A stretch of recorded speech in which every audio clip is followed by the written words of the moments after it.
Welcome to the Great Detectives of Old Time Radio. From Boise, Idaho, this is your host, Adam Graham. If you have a comment, email it to me, box13@greatdetectives.net. Follow us on Twitter at Radio Detectives, and check us out on Instagram, instagram.com/Great Detectives. If you're enjoying the podcast, please follow us using your favorite podcast software. A reminder, as you are making your travel plans for 2024, remember to use JohnnyDollarAir.com. JohnnyDollarAir.com is a Priceline affiliate link, so part of the purchase price benefits the Great Detectives of Old Time Radio at no additional cost to you. So remember, when making your travel plans, check JohnnyDollarAir.com first. Now it's time for the conclusion of this week's yours truly Johnny Dollar serial, the Nick Shurn matter from December 21st, 22nd, and 23rd, 1955. From Hollywood, it's time now for... Johnny Dollar. Dan Martin here. I was up the street when you called. Listen, Sheriff, they've traced Kathy O'Dare here to your nice little town of Branbury. Who has? Nick Shurn's boys. One of them, a trigger man named Benny Stark, came out to the sawmill hill a few minutes ago. I traded a couple of shots with him, but he got away in a car. Did he head north or back toward town? Toward town, I think. You can't see the turnoff from here. All right, Dollar. You're packing a gun.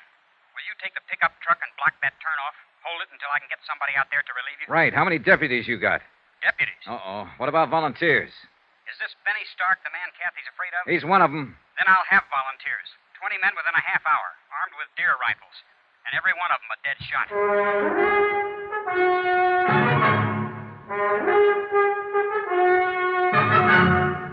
Tonight and every weekday night, Bob Bailey in the transcribed adventures of the man with the action-packed expense account, America's fabulous freelance insurance investigator. Yours truly, Johnny Dollar.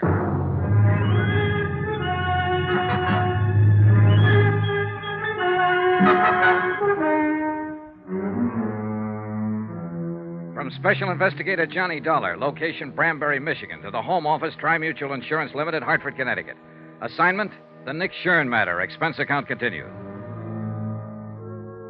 Item 8, $3.60 for 2 packs of cigarettes and a pint of Applejack, borrowed from the foreman's locker at the sawmill.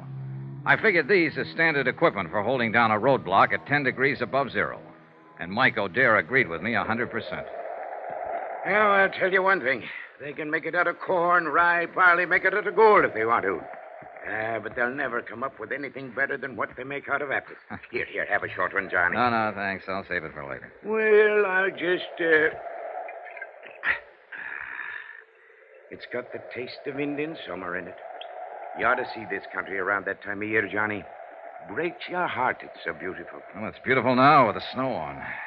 And it would be more so if there wasn't a killer running loose in it. Johnny, I want to ask you something about my daughter. And I want you to answer me honest. All right. It's no use trying to fool you. She's here, all right. I know. But she hasn't told me what it was that happened in New York. What she ran away from. And somehow I figured it was just as well not to ask her. Your sheriff, Dan Martin, said practically the same thing. Dan's been in love with Kathy since he was 12 years old. He's a good man. Solid. So I figured. Anyway, she was scared. Scared half to death. And she'd come home for help, so we tried to help her. What was it you wanted to ask me, Mr. O'Dare? You mentioned a murder case, Johnny. You didn't give any of the details, just said that Kathy was a witness. Is she mixed up in this murder? And you wanted an honest answer. All right, I'm not sure. I see. That's why I wanted to talk to her, get her story, the truth. I realized from the start she might be guilty. I don't think so, but it's a possibility. You may as well know about it. I guess you realize it wouldn't make any difference. Not to me or to Dan. Oh, yeah, I figured. In other words, you're with me as long as I'm trying to protect her. But you'll fight me if I find reason to think she's guilty. That's about it, Johnny.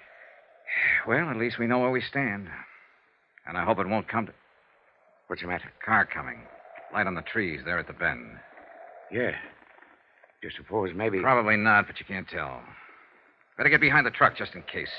You'll have to shift into low to edge past us. And let me get that spotlight on. I guess I'll just have another quick one. That Wind cuts right through your bones. It's a dark-colored sedan. It might be him. Funny.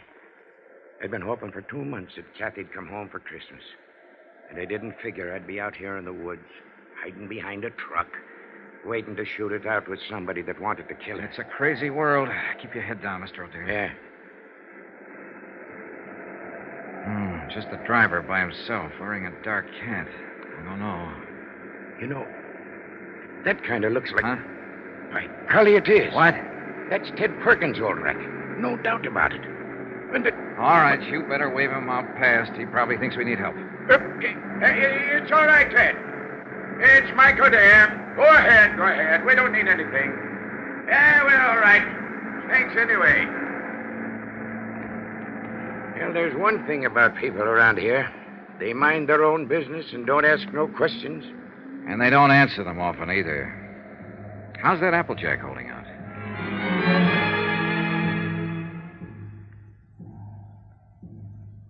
Two long hours went past. Only 3 cars came out from the village. And each time a long moment of tension while we waited to identify the occupants. But all of them were townspeople. Benny didn't show. One truck came down the logging road from the back hills loaded with dwarf spruce and fir. Peace on earth, goodwill toward men. We were waiting for an assassin, but the truck only carried Christmas trees. The night was crystal clear with bright stars hanging low in the blackness, but it kept turning colder and colder. Until even the Applejack didn't help much. And the wind, too, changed gradually and blew fitful and gusty and strange. It's going to storm. Come a blizzard, maybe. Not tonight. Tomorrow sometime or tomorrow night. I know this country. Know the signs. There's an odd feeling in the air, all right. There's an even odder one in my leg. Log rolled over on it pretty near 6 years ago. Bothers me some in the winter. It's a lot worse, though, right before a storm. Well, that's kind of a handy thing to have. Well, that's one way of looking at it, I guess. Like one time when Kathy was little. When her ma was still alive. God rest her soul. We had a big measles epidemic here in Branbury, and every night Kathy used to add a line to her prayers. She'd say, "And please let me catch the measles so I can stay out of school like the other kids." Now she's wanted as a witness in a murder case. And somebody's prowling out there in the dark trying to find her and kill her. Little Kathy, who never harmed anybody in her whole life. Some things just don't make sense, Johnny. Some things never have. There was another time once when men like Benny were prowling in the dark, trying to find a little child and kill him. And he hadn't harmed anybody either. That was nearly 2,000 years ago. Yeah, so it was. I like you, Johnny. Kathy will like you, too, and little Jill. Oh, now there's a pair for you. That kid looks more like her mother did at her age. Another car coming, Mr. O'Dare. Yeah, so there is. And this just might be the one. Maybe. I sure wish that Applejack hadn't run out.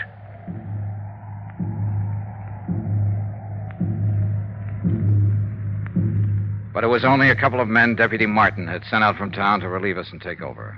Big men, calm and quiet, wearing plaid mackinaws and heavy lace boots and carrying Winchester 94s over their arms. They told us Benny Stark had been seen. He'd come up from the west, driven onto one of the roadblocks unexpectedly. In a flurry of shots, he'd broken through. The men couldn't understand his persistence. They thought he'd run for it, get out of the area once his presence was known. I didn't bother to explain, to put him straight, but I knew Benny had never run, not now.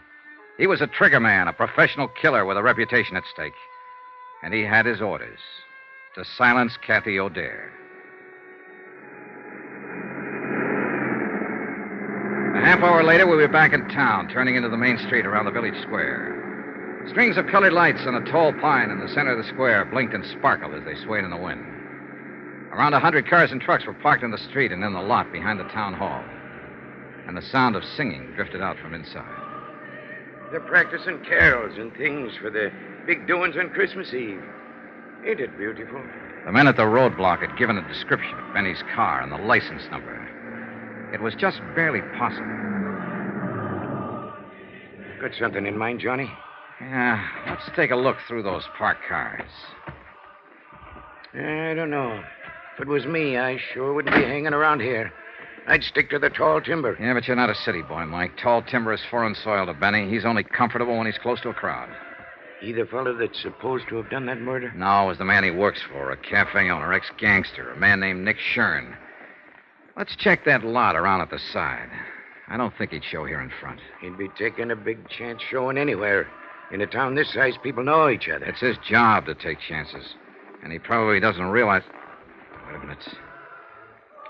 That sedan against the building with the side window broken. 7821. That's his car, Johnny. Yeah, wait here. I eased my gun out of the holster and started toward the car. There were no lights in the lot, only the soft glow reflected from the packed snow underfoot. And the car itself stood in the dark shadows next to the building. I couldn't see whether anyone was in it or not. The singing seemed to swell louder as I approached. I moved slowly, watching for any sudden movement. The car was empty.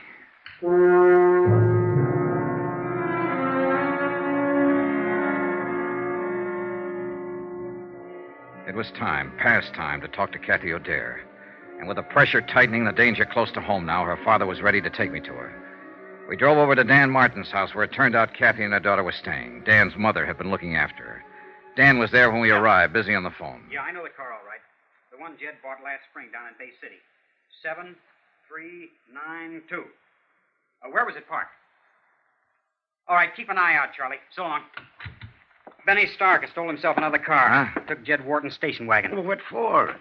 That was a better one he had. Charlie says the steering gear was sprung. I guess it happened when he crashed that roadblock. Well, how's Kathy and the young'un? Oh, fine. They're asleep upstairs. Mom's next door helping Mrs. Barton stuff a turkey. Johnny, you figure it could wait till morning. I'm sorry, Mr. O'Dare. I've got to talk to her tonight. All right. I'll go wake her up.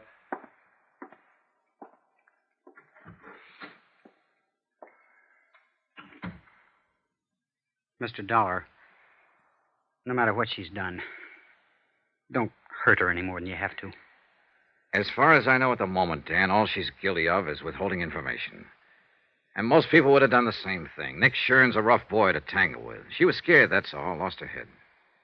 She never did belong in a city.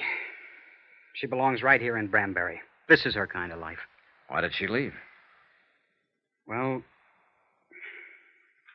we argued one day, and she said she'd show me. So she ran off and married that fellow. He treated her bad. Finally left her. But she was too proud to come back. She wouldn't have come back now if she hadn't have been so scared. Well, maybe it'll work out now. She ought to stay. Her kid ought to grow up here. Learn the outdoors and the woods like Kathy used to know it.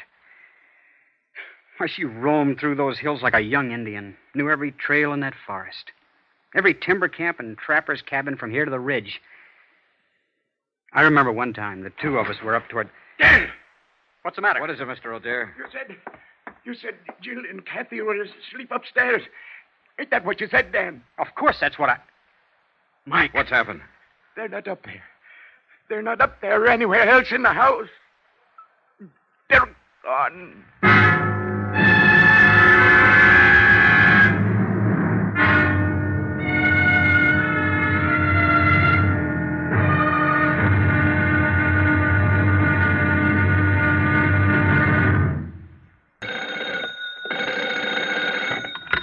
Johnny Dollar? Mike O'Dare, Johnny. Any sign of Kathy? No, the boys at the highway turnoff haven't seen her or Benny, either one.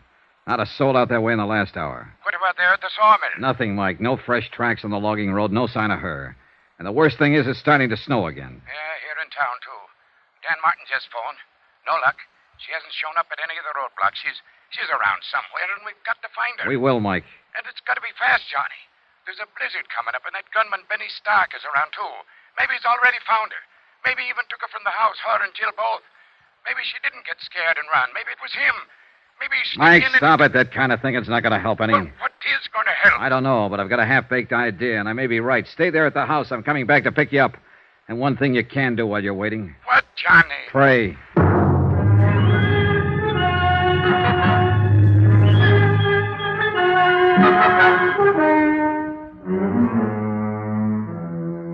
From Special Investigator Johnny Dollar, location Branbury, Michigan, to the Home Office, Tri-Mutual Insurance Limited, Hartford, Connecticut.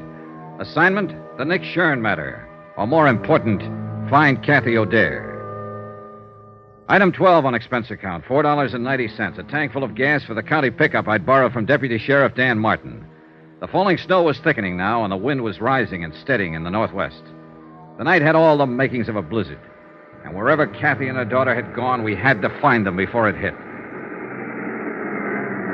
It was 10:14 p.m. when I pulled up at the side porch of the O'Dare house, and Kathy's father came hurrying out to the truck, leaving the door open behind him and buttoning his heavy mackinaw as he ran.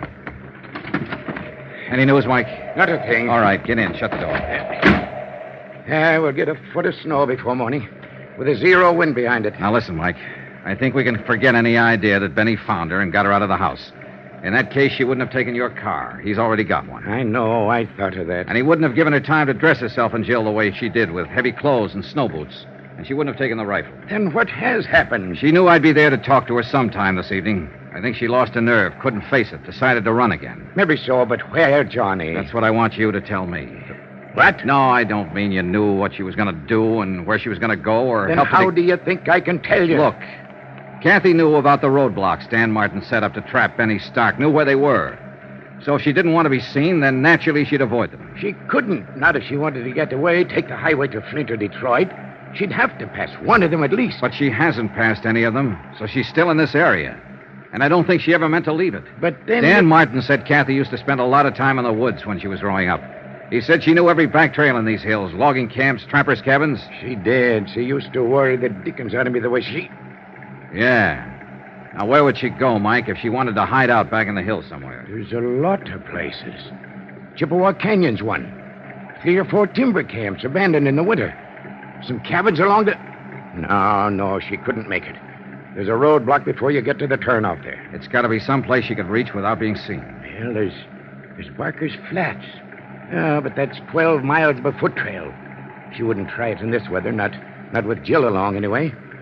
Then there's Lake Pine... No, it's over the other way. Pine Lake Road. Where's that? Runs northwest of town. Not much better than a wagon road. Dan didn't put a block on it because it dead ends at the lake about 5 miles out. What's out there? Nothing at the lake, but you can go on up Pine Creek about 4 miles on foot, and there's some cabins. Maybe a waste of time, Johnny, Let's get going.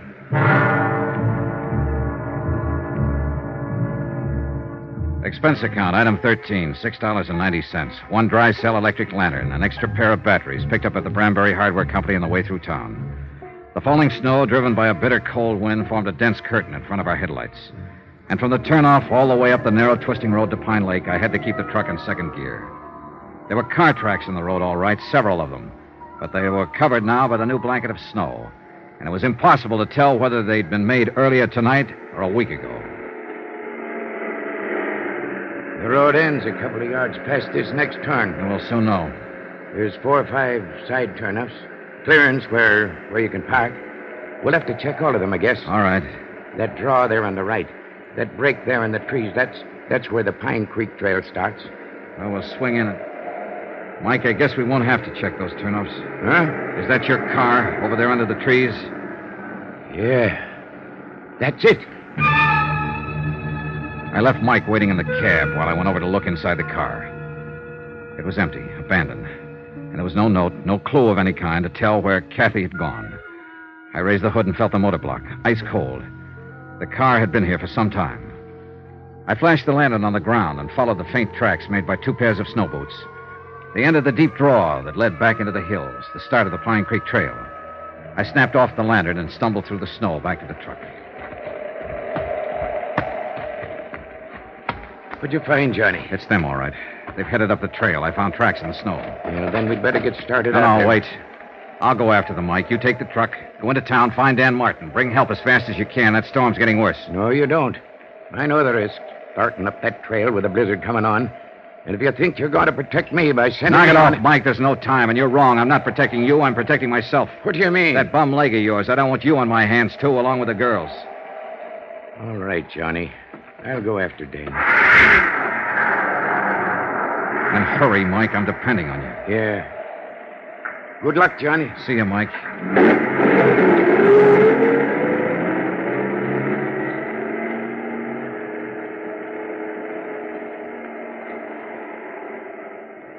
I stood there in the snow watching the headlights of the truck move away. Finally, they swung around the bend and disappeared. And I suddenly felt more alone than I ever had in my life. I'd gotten rid of Mike deliberately, sent him away on purpose, because I hadn't told him everything. I could see no point in tearing his heart out. There was another car parked on beyond Kathy's, nearly hidden by the trees. Jed Wharton's station wagon. The car that had been stolen by a killer named Benny Stark.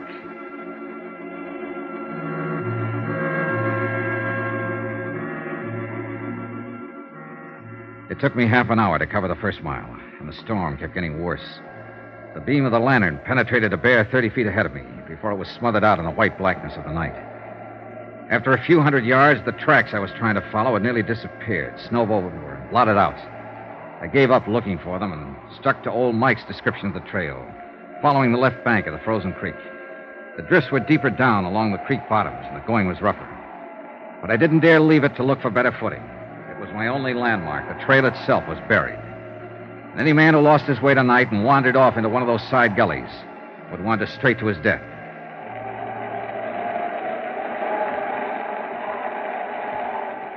An hour passed. Then an hour and a half, or 2 hours maybe. I lost all track of time and distance. The wind cut through my clothes, and the numbing cold crept into me deeper and deeper. Gradually, the walking, stumbling, breathing, even thinking became automatic and without feeling. The world itself seemed to narrow down to a tiny circle close around me. And all beyond was chaos, blackness, and roaring storm. I tripped over fallen logs and floundered back to my feet, dropped my lantern and recovered it, broke through the crusted drifts and struggled for footing, and kept on moving.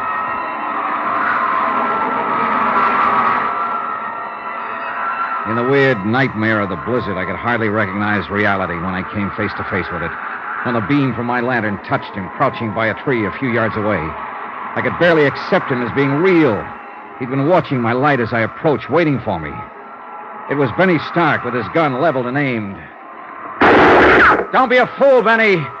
Drop that gun!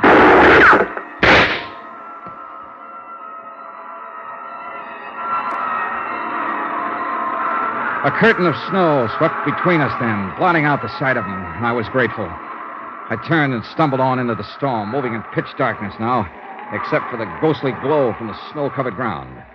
The second shot had smashed my lantern. I had nothing left to go by but instinct and luck, and they weren't enough.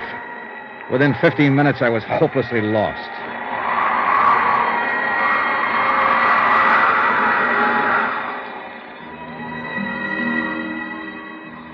That's when I started hearing the music.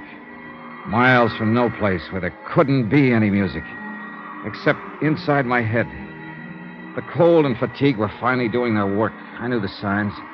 The next step was to start wandering in circles, smaller and smaller ones, and the last step, to drop exhausted and go peacefully to sleep. Peacefully and permanently. But the sound kept growing louder, and I moved in the direction it seemed to be coming from. It couldn't be just illusions. It had to be real. Hello! Hello there! Then suddenly, only a few yards away, a brilliant blaze of light exploded from the darkness. And it seemed that a golden-haired girl was standing in the middle of it. And for a moment, my sanity tottered. Who's out there? My golden vision was wearing blue jeans and a flannel shirt and was holding a rifle. She looked exactly like the photograph I'd seen of Kathy O'Dare. And the blaze of light came from an open cabin door. Who is it? Speak up or I'll shoot. Oh, thank heaven. Hold it, Miss Dare. It's Johnny Dollar.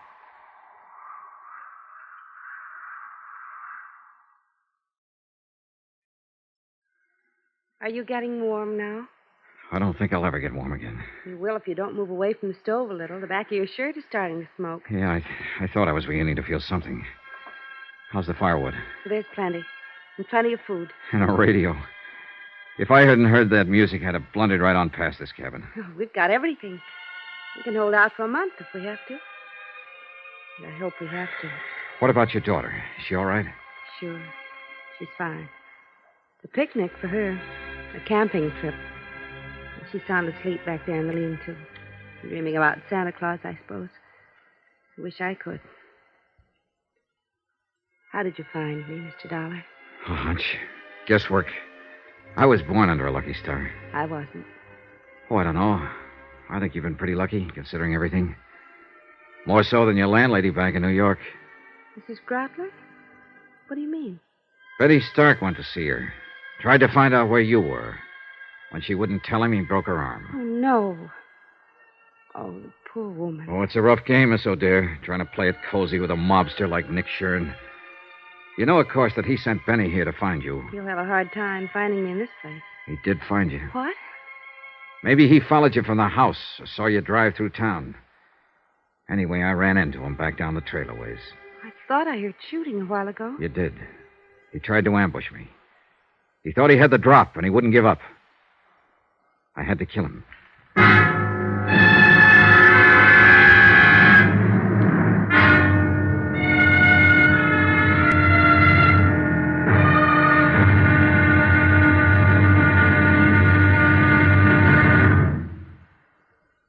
Johnny Dollar.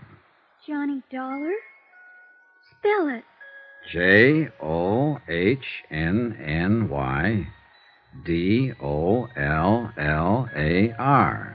That's not right. You forgot to capitalize. Hey, you're right, honey. Let me hear you spell your name. Okay. Capital J-I-L-L, Jill. Capital O, apostrophe. Apostrophe. I never can say that. Capital D-A-R-E, O'Dare. Of course, my last name's actually something else. I forget. But my mother says I'm really an O'Dare. Not the least doubt about it. I can see it in a minute. I like you, Johnny Dollar. And I kind of like you, too, Jill O'Dare. You think my mother's pretty? I think she's lovely. Then why don't you get married to her so I can have a daddy? Well, that's, certainly something to think about. And, not a bad idea. Now, be quiet before you wake her up. I'm already awake, and with a plot like that being hatched, I think I'd better stay awake. Is there coffee, Johnny?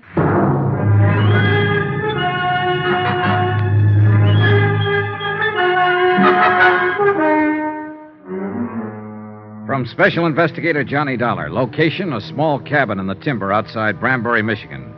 To the Home Office, Tri-Mutual Insurance Limited, Hartford, Connecticut. Assignment, the Nick Shurn matter. Expense account, final page. Item 15, $1 million for a certain feeling. I realize, of course, that the amount of this item is somewhat unusual and may be cause for mild criticism by your accounting department, unless the accompanying report includes an adequate and detailed explanation. Therefore, to avoid unnecessary correspondence and delay, I am attaching said explanation herewith. Here's your coffee, Kathy. Thanks. How long did I sleep, Johnny? Oh, a couple of hours. It's around 4 in the morning. The storm hasn't let up at all, has it? Oh, it's worse, if anything. Jill, honey, it's 4 o'clock in the morning and your eyes are just about to fall out. Now, you go back there and go to sleep. Do I have to, Mommy? You have to. Run along now. Mr. Johnny Dollar and me were having a lot of fun till you woke up. Well, that's life, sweetie. Night now. Good night, Jill. Good night. Proud of her? I'm crazy about her.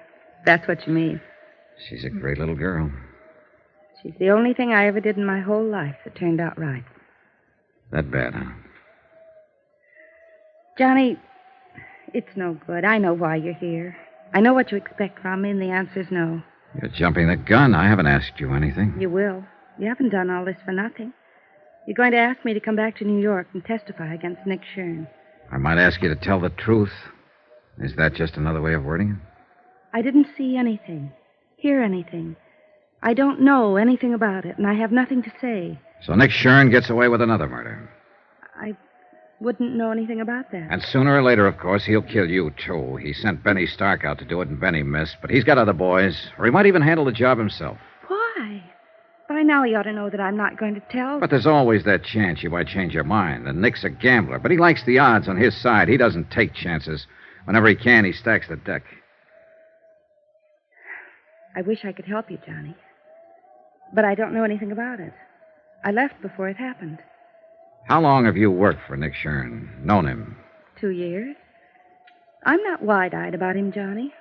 I've heard what he's been, What he may even still be, a gangster, hoodlum, racketeer, but that's none of my business. The club was legitimate, and my job there was on the level, and he never got out of line once. And no doubt he's always been kind to his mother and loves dogs and children. I wouldn't know, except children. He's crazy about them. He was always buying something for Jill, asking about her. And he also shot and killed Mel Pryker. I couldn't say. I see.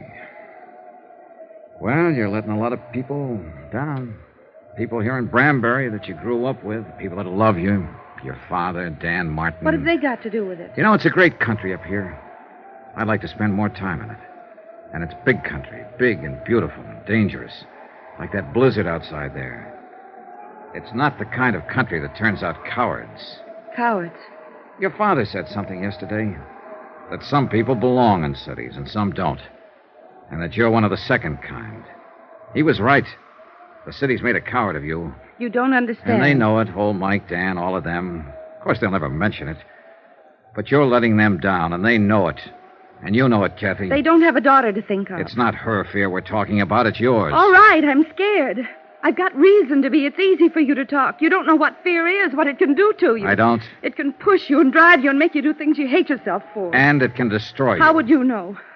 How would any of them know? Who haven't felt it, who haven't been there. Kathy, you're not alone. We've all been there. It's not the fear that's important. It's the courage you bring up to fight it. I've tried. I've nearly gone crazy trying to think it out. But it always comes back to one thing. Jill. She's what counts. Nothing else matters. And if you love her, teach her to grow up without fear. Sacrifice anything if you have to, even your life, but teach her courage. There's nothing greater you could do for her. It's all right, Kathy. It's all right. It's all right. I knew what was right, Johnny. I knew all the time. Sure. Of course you did. All you needed was a little push. Want to tell me about it now?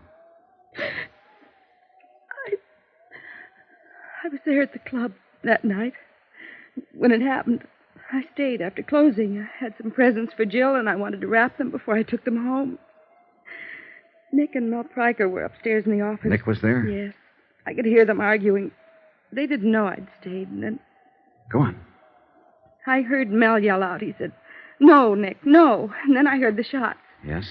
I didn't even think. I ran up to the office. Mel was lying on the floor, and Nick was standing there with a gun.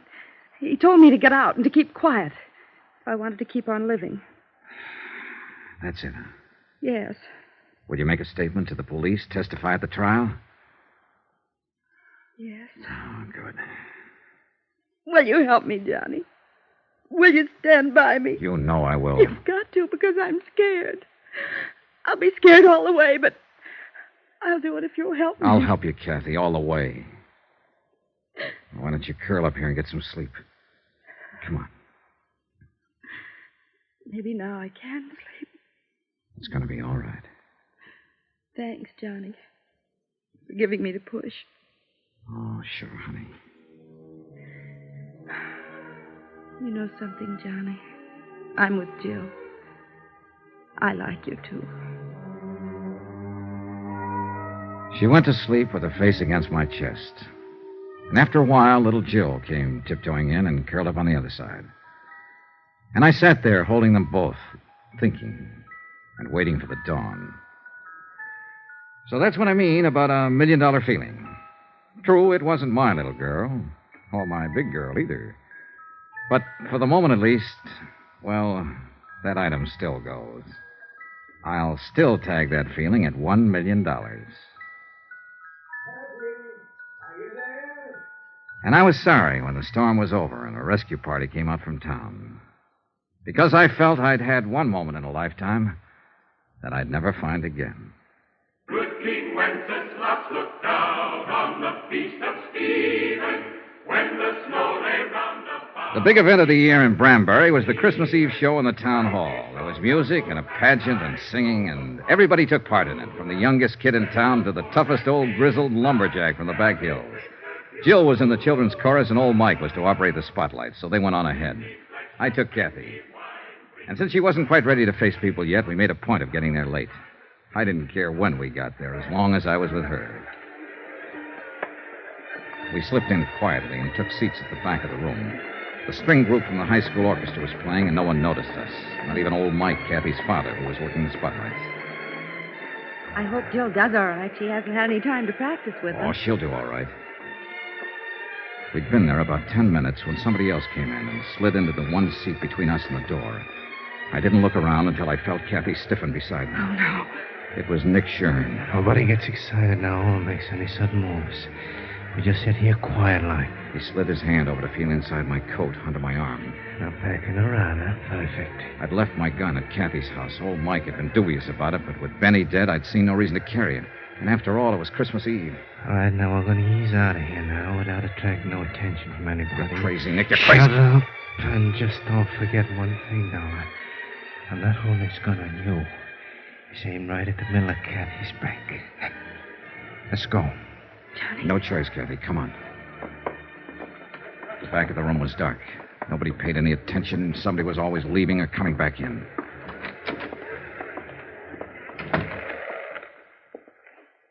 Come on. I got a car over at the side here. Johnny? Watch your dollar. We'll be right back, Mike. Just gonna get some air. All right, Johnny. But don't go running out before I give you your present. Huh? Here. And don't uncork that until you're ready for some serious business. All right, Thanks, Mike. Thanks a lot. Don't mention it. Good luck, Johnny. Yeah, come on, let's get away from here. Johnny, he's going Take it easy, Kathy. For me! Now what? Oh, no. Jill, go back. I want to see Uncle Nick. Why did you tell me you were coming here to hear me sing, Uncle Nick? Well, listen. Pick me up. Please, Uncle Nick. Take your hands out of your pocket and pick me up. Look, Jill, you run along now. Who's that? Dan Martin. He's a deputy sheriff, and he's a dead shot. Better do like she says, Nick. Take your hand out of your pocket and pick her up. Uncle Nick? All right, reach in my pocket, Johnny, and take my gun.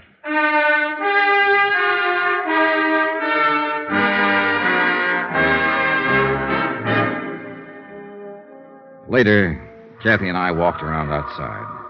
We could still hear the children's chorus singing inside. Jill saved our lives tonight. No, she saved Nick's life. What do you mean? That present your father gave me, up there at the spotlights, he could see what was happening, and he thought real fast. That present was a gun. Then you... I had Nick covered from the time we stepped off the porch. I'm glad he didn't move. I'm glad it happened like it did. Yeah, so am I. I thought we'd never see those stars up there again. You kept hold of yourself, Kathy.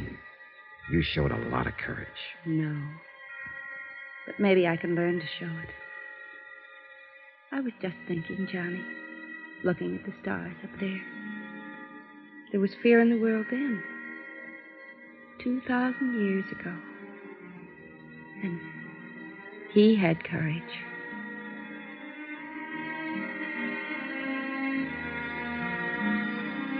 Expense account, item 16, $230.40, incidentals in Branbury, and transportation for 2 adults and 1 child, Branbury to New York. Expense account total, $486.20. End of account, end of report. Remarks? Merry Christmas. Merry Christmas to all of you, from all of us here on the program. And God bless you. Yours truly, Johnny Dollar. Yours truly, Johnny Dollar, starring Bob Bailey, is transcribed in Hollywood. Written by Les Crutchfield, it is produced and directed by Jack Johnstone.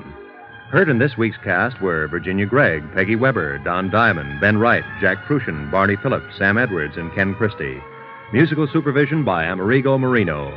Be sure to join us on Monday night, same time and station, for another exciting story of yours truly, Johnny Dollar. Roy Rowan speaking.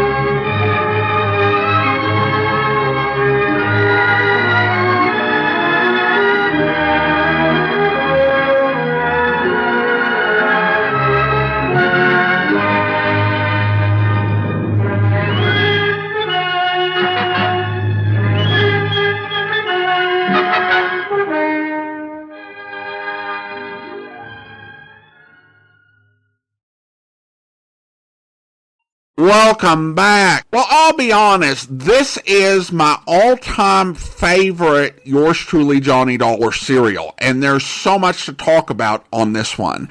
We'll start with some of the smaller items, and then go into the big overarching themes as we get to the close of the commentary. First of all, let's talk about the scene with Johnny on the trail in episode 4, looking for Kathleen and dealing with Benny Stark and a blizzard. This is simply some of the best radio you will ever hear, with the mix of music, sound effects, and Bob Bailey's narration and acting just grab your attention and carry the scene through. And this is actually the only scene that I've ever actually paid someone to animate. And I'll include a link to it in the show notes. It's fascinating to see how they interpreted it, even if the pictures don't quite match the vivid ones that would be in the heads of most listeners. It's just such a well-executed and suspenseful and dramatic sequence. And, of course, that comes down to Bob Bailey, and let's just appreciate how good he is in this serial. Bailey is praised oftentimes for being the best Johnny Dollar actor, but in this serial, I think it really is at another level. He has so many great scenes, and really his performance is just a masterclass. And having listened to this serial a few times, this time through I noted some of the actors, and the first few times through I was so into the story I didn't pay a whole lot of attention, but I noticed that you had a couple of actors in this who were playing parts that were very different from the sort of roles that you would associate with them. Now, Ken Christy tended to play a lot of generic cops and policemen. It wasn't exclusively, but that's probably the most common role I've heard him in. And of course, he had ongoing roles as Lieutenant Johnson on Let George Do It after Wally Mayer was no longer available to play Lieutenant Riley. And he was also the second actor to play Noah Danton on Mystery Is My Hobby. And in the serials, Don Diamond, I've noticed he plays a lot of younger, edgier, hipper characters. For example, in the Broderick matter, he played a jazz musician. In the Cui Bono matter, he played the guy who was running the underground club, sort of tough from the city. And that tended to be his roles. Yet in this one, Ken Christy plays Old Mike, and Don Diamond plays the sheriff's deputy, and I think it really works well. I don't think I've ever enjoyed a Ken Christy performance more than in this story. The start of the final episode was really interesting from a character perspective. Not just for the way it handled the Johnny Dollar opening in a very different way. Because Johnny, of course, is a bachelor, and that's a conscious choice. If there's any part of the character that carried over from the O'Brien era, it may be from that one story where Johnny said he didn't like policemen's wives, and it was applied to both policeman, detective, what have you. And what he meant by that is he didn't like what the job did to them and how hard it was on them. And so Johnny sees a really strong conflict between his job and having a family life. And he loves his job. Plus the fact that his heart has gotten broken so many times probably doesn't help matters. Yet in this brief moment, Johnny indulges in a bit of imagining what if, or what could have been, but which he never expects to happen. I think that the fact that Johnny has conflicting desires about family life actually makes him more interesting than those sort of characters who you just know they're never going to get married and have no interest in anything other than their work. And I think it's really particularly well handled in his interactions with Jill. As for the story itself, it's such a story of striking contrast. The majority of this serial, after like the first episode and a half in New York, takes place in Branbury, which feels like the sort of town a Hallmark movie would be set in. Instead, Johnny's hunting for a killer. The contrast between the Christmas atmosphere and the deadliness of the situation occurs time and time again. Christmas music is often played at times of extreme peril. It's such an odd but intentional juxtaposition. The conversation between Mike and Johnny in episode 3, when Johnny compares Benny to those who hunted baby Jesus, drives home the point that this contrast between the spirit of the season and the cruelty and harshness of the world has always been present.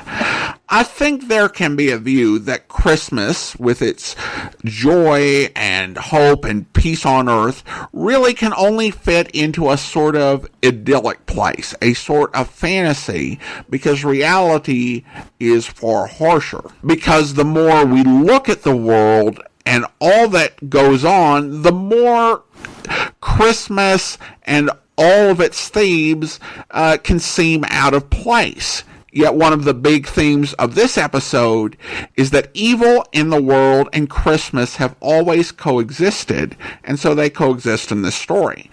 The other big theme is courage. Johnny's confrontation with Kathleen, as well as her final line, really drive home this theme.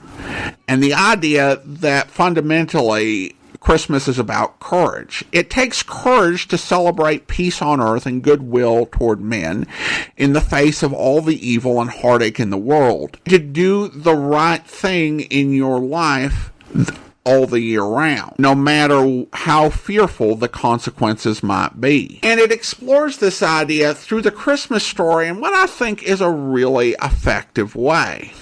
The Nick Shurn matter manages to be a very good detective story and also a very good Christmas story, while also offering some unexpected thematic depth. Its acting is on point, and its use of music to drive the themes home is effective without ever feeling overbearing. I'm of the opinion that this is one of the truly great audio dramas ever made. It's an all-time classic, and it's always such a pleasure to share it with you. Well, now we turn to listener comments and feedback, and we have an email from Tom who writes, Adam, I've been enjoying the old-time detectives Christmas shows very much. Before my time, but a really interesting glimpse into the not-too-far past. Well, thank you so much, Tom, and now it's time to thank our Patreon supporter of the day. And I want to go ahead and thank Jonathan. Jonathan has been one of our Patreon supporters since March of 2020. He's currently supporting the podcast at the Seamus level of $4 or more per month. Thank you so much for your support, Jonathan. And that will do it for today. If you're enjoying the podcast, please follow us using your favorite podcast software. Be sure to rate and review the podcast wherever you download it from. We'll be back a week from Tuesday with our next Yours Truly Johnny Dollar serial, as we'll be bringing you encore presentations starting on Sunday and continuing through New Year's Day for our recording break. But join us back here tomorrow for Dragnet, where... Sure, a lot of people from the Mission Church come in here. Do people ever come in and sell back a religious article? Like a prayer book or rosaries? Yes, sir. Second-hand, you mean? Yes, sir. Not since I've ever been around. It's silly. Why? People don't have religious articles so they can get rid of them. They have them so they can have them. But if a man had a statue and wanted to sell it, he'd come to a place like this. Sure, but he wouldn't want to sell it. He would if it was stolen. No, sir. If a man was to steal a statue, he'd be crazy or something like that. The only place he'd want to go is where crazy people are. You may be right, Mr. Flavin. I don't know what you fellas are looking for, but if it's somebody who stole a statue, he's crazy and you won't find him. You won't find him as long as you live, or in 1,000,000 years. That should cover it. I hope you'll be with us then. In the meantime, do send your comments to box13@greatdetectives.net.